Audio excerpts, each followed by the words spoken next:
З надыходам восені сярэднесутачныя тэмпературы сталі зніжацца, што паспрыяла значнаму росту колькасці кляшчоў.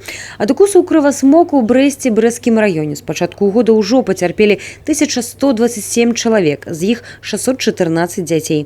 Нярэдка месцам сустрэчы з насякомымі аказваліся бяспечныя на першы погляд кропкі на карце горада. Паркі, скверы, узбярэжныя зоны рэк.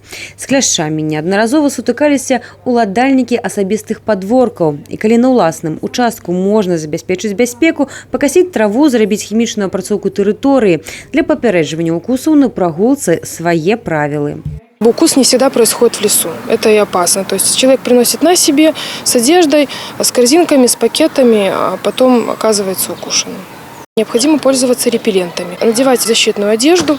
Также защитными средствами можно обработать не только одежду, а багажник автомобиля, сиденье, чтобы не допустить завоза клеща на себе в дом, когда уже человек теряет бдительность, переодевается. Брэстаўчанам трэба быць асцярожнымі, адпраўляючыся ў парк воінаў-інтэрнацыяналістаў, зону Дубрава, знаходзячыся ў лесапалосах мікрараёнаў Задворцы, Дуброўка, Чырвоны двор. Небяспечныя лясы ў наваколлі Тэльмаў, Медны, Матыкал, Мухаўца. Вялікая рызыка заразіцца лаймбарэльёзам.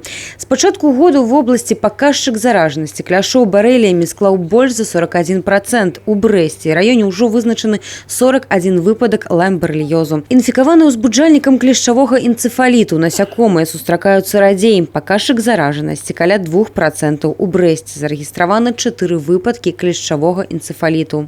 В Бресте, в окрестностях нашего города, в Брестском районе, Малорицком, ближайших, везде клещи заражены лаймборрелиозом. Чем раньше вы обнаружили, как говорится, что вас клещ укусил и вам назначили лечение, тем больше эффект профилактики.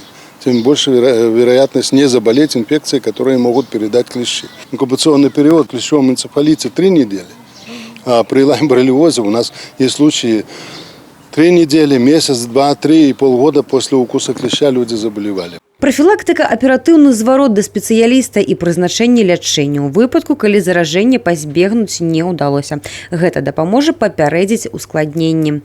Софія Бережная, Тыгран Акапян, тэлерадыёкампанія «Брэст».